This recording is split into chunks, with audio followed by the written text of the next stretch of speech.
Aw yeah, the mighty Morphin Power Rangers. They were a big part of my early childhood. Me and my dad used to watch the original show together. For someone who missed the original run of Teenage Mutant Ninja Turtles, I was just in time for this cheesy sitcom Kung Fu Monster of the Day Megazord action.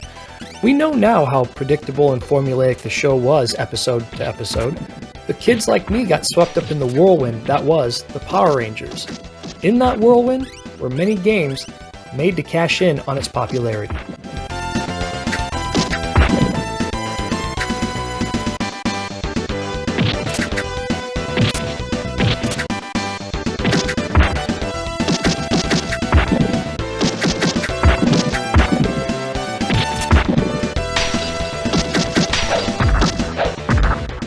There are a few versions of Mighty Morphin Power Rangers across several systems, such as the Game Boy, Sega Genesis, Game Gear, and the Sega CD. Each of them were based on the show's first season and were, fundamentally, different games.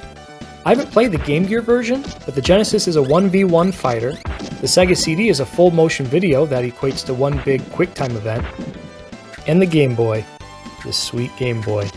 It's a beat 'em up, but a rough one at that.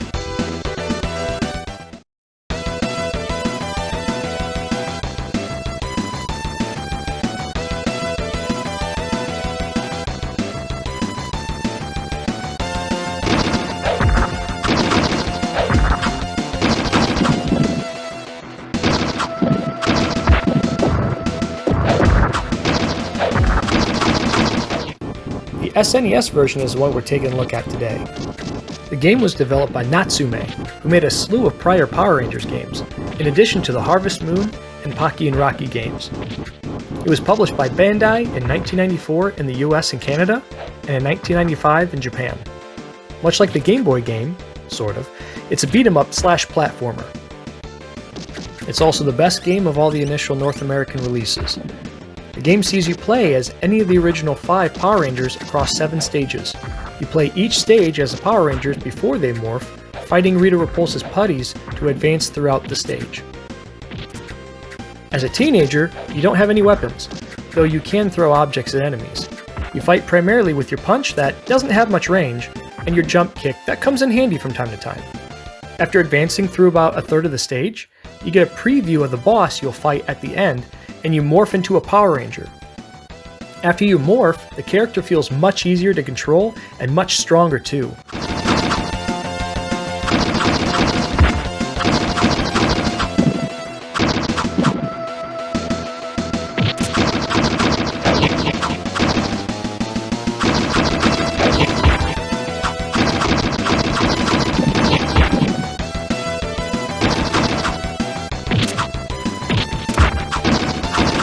One thing I find funny is when you morph, no matter the sex of the ranger you choose, your character model looks the exact same. Which I get, it saves time and money to color swap the characters, but the men have ripped pecs, and so do the women. Because those clearly aren't, boobs. I just think it's funny how all of them are incredibly ripped and look the same with huge pectoral muscles.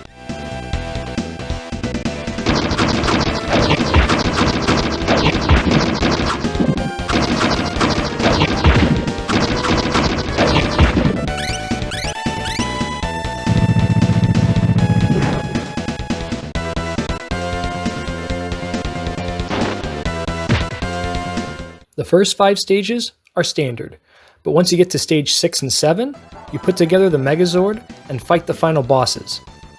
Once you beat them, you get a cutscene of the Rangers in a car driving with Rita in the skyline, watching over everything, showing she is still alive and well, likely to continue the fight between good and evil. There isn't much in the way of story, but that's not what we play beat-em-ups for anyway.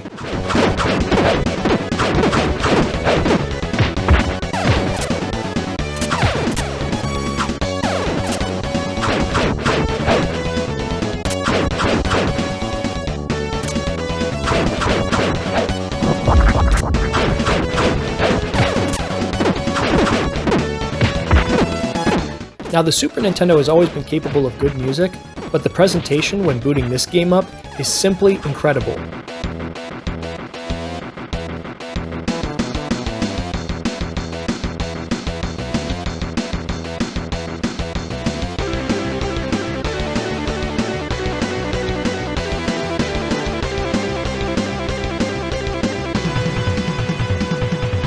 This shows what the SNES sound chip could do.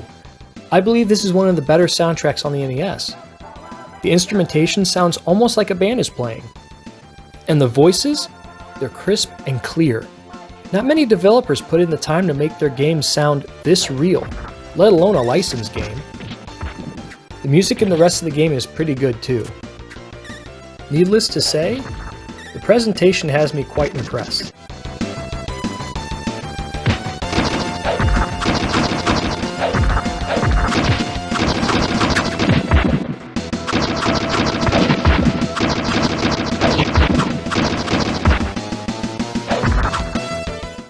The only possible negative I could levy against Mighty Morphin Power Rangers is the lack of multiplayer.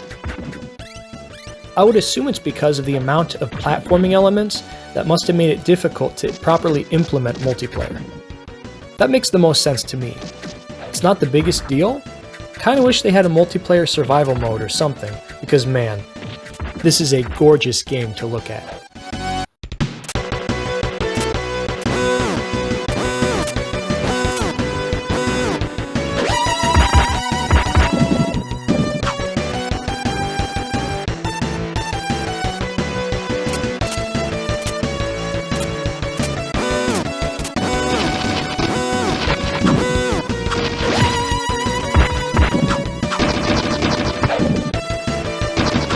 For how great the game looks and sounds, Mighty Morphin Power Rangers is an easy game and rather short.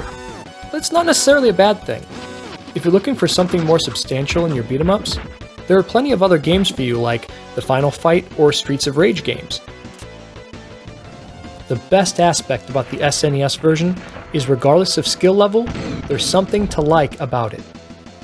Before the new Rita's Rewind game that came out on modern platforms not too long ago, I would have pointed to this one and said that this is the best console Power Rangers game there ever was. It represents the spirit of the source material pretty well and makes you feel like you are indeed a Power Ranger. Simple, easy, short, but does what it sets out to do. It's truly a game the whole family can enjoy, and certainly for Mighty Morphin Power Ranger fans.